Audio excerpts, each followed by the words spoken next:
Hi folks, you're with Tacitus today, your pushback channel, and thank you for joining this live stream. In this essay, I'd like to talk about International Women's Day. Now, just a couple of days back, I think it was like Tuesday, Wednesday this week, just gone, but a couple of days back, I was looking on a number of business websites in different countries like the United States, Britain, Australia, that sort of thing, and I noticed in the main business news of each website, there was stuffed chock full of International Women's Day propaganda. And some of it put up by big companies, big pharma and big engineering, all that sort of stuff.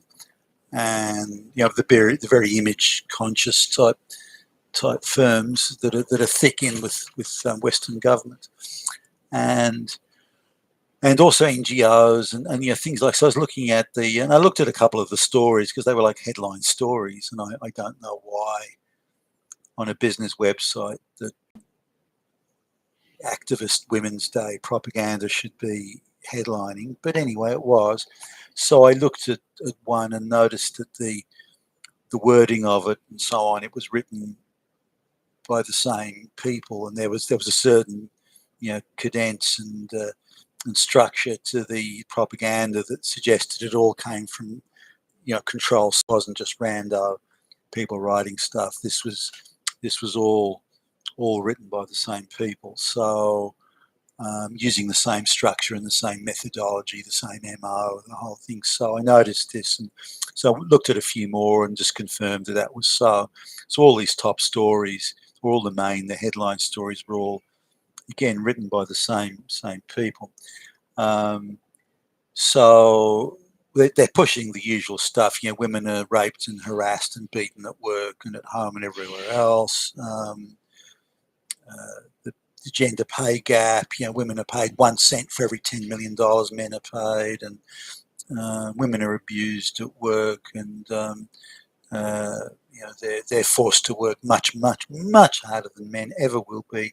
They work 1,000-hour weeks for no pay, and that's how wicked and evil it is.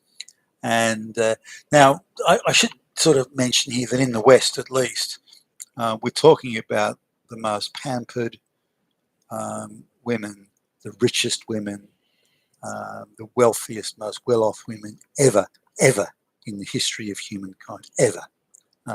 That's how well women in the West are doing. And yet we're supposed to believe these stories that they're oppressed. How are they oppressed? Well, we don't have a black lesbian as president of the United States. So it's not a fucking equal society, you damn fascist Nazi Hitler. Can't you see that? So, given the benchmarks of that, then you could create any benchmark. You could turn that around to say, so she stays at home with the kid watching TV while he goes out to work, breaks his back, you fascist Nazi bitch. You can't expect, you could play around with all that stuff. It's all nonsense. But these are so their thing is, their shtick is that all women are horrible, not just oppressed or a little bit or inconvenienced, horribly oppressed, brutally oppressed, massively, horrifically oppressed, which is, of course, it transcends madness to even try and push that story. They use deft little cut-ins here and there, like they'll say women are oppressed, but then they'll suddenly cut away to a peasant woman in Africa in the middle of a famine and a civil war and say, well, look at her situation. Well, wait a minute. That's got nothing to do with what a Western woman is experiencing, nothing at all.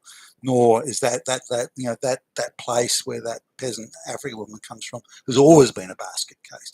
It was a basket case 500 years ago, 1,000 years ago, 2,000 years ago, 10,000 years ago. It's always been a basket case. So don't try and use that as saying, well, they're unusually hard done by. They're not. The women who are living that existence there have always lived that existence. Would it be nice if it was better? Sure. Okay, we can all agree on that. But that's not an example of oppression in any sort of political or economic sense that's out of the ordinary or unusual or can be easily fixed. So, but when I started to look at you start tracing back to so you look at all this propaganda, this International Women's Day propaganda, and you find that there are just a handful of marketing agencies that are handling it, and they're being paid generously by trade unions, private, going a bit like Black Lives Matter, they're getting these massive donations in effect because they're really doing fuck all to get this money. So they're getting United Nations donations and so on, and there'll be a company that'll just suddenly appear with typically young women in it, with no real experience. Maybe they're political hacks. They've been staffers in some politician's office or something like that. Maybe they've been NGO flunkies, and they'll just suddenly appear. They'll register a business, and next thing you know, they've got this avalanche of blue chip clients just throwing money at them, not in the hundreds of thousands, but in the millions and tens of millions. And they're your classic sort of, green, pink-haired, blue-haired, feminist, very substantial oversupply of Jewish lesbians, that sort of thing. And they're there as the flag wavers for International Women's Day, and they're preparing the propaganda. Now, they don't have any particular skills. I mean, any marketing agency could have done it, but for some reason they want them to do it, and they get all the business. And there's just a few of them around where, these vast rivers of money flow into them. God knows where that money goes.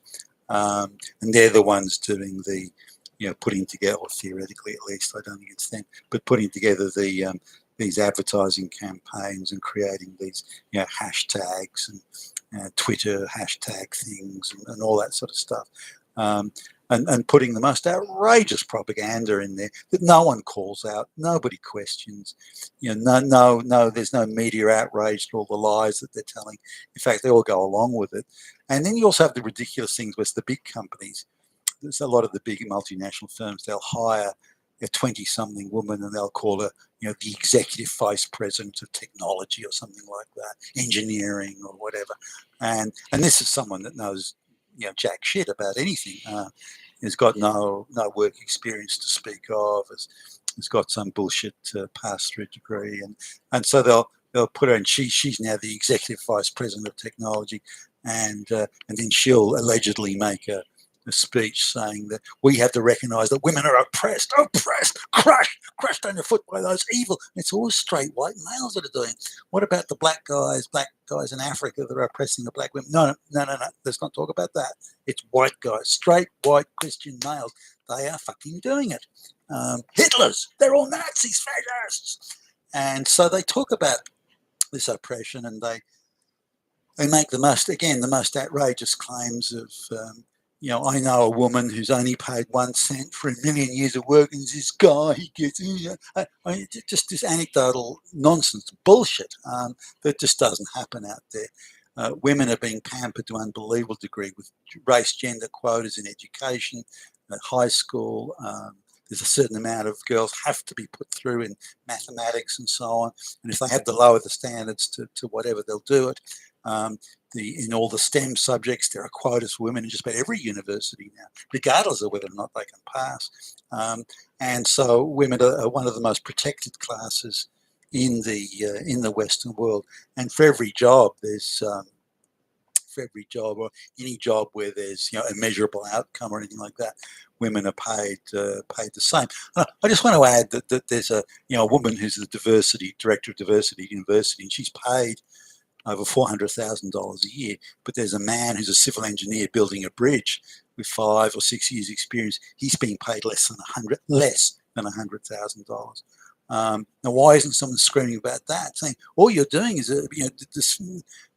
flitting around as a diversity consultant, doing bullshit, doing nothing. All you got is your gender studies certification, and here's this guy with a real degree that he had to bust his ass for, building real stuff that's of value to the society. You're getting paid more than 4 times what he is. Why are we hearing about that on these these propaganda websites? But the propaganda is all, it's very much globalist driven, of course, and this is something that creates, it devalues society. You put lower quality people in executive jobs, and that has the effect of they do a shit job, but it also means there's a lot of the men around them saying, well, why should I bust my ass? If some 20-something bimbo is going to get put into vice president's roles, well, I'm still running, pushing brooms, and I've got a real degree, and she's got a bullshit degree, and I'm building bridges, and she's doing nothing. Why should I why should I bust my ass? So you get lower quality work, less motivated people, people not trying as hard, people not innovating as much. I mean, it's a huge cost to society. But the globalists, in order to get the globalist project put through, they are prepared to accept any collateral, as long as it's not to them, any collateral damage in order to get the globalist project through. And this is part of the destabilising of Western society, and they're gung ho, they're going about it hammer and tongs. And there's or every company now or a big company now is you're falling over themselves to put out a photograph of all our engineering intake this year are black women. Half of them are lesbians. Hey, as if that's supposed to be some sort of fucking achievement. I mean, it's insane. But there you go. So I'll be interested to see your comments below. But this International Women's Day is a hugely funded, very well funded scam, as I say, involving big tech, the United Nations, and many governments, and also big business, just pumping out this insane propaganda. I mean, it's hard to find any of it that's true or reliable or accurate. But there you go. You've been with Tacitus today, your Pushback channel, and thank you for listening.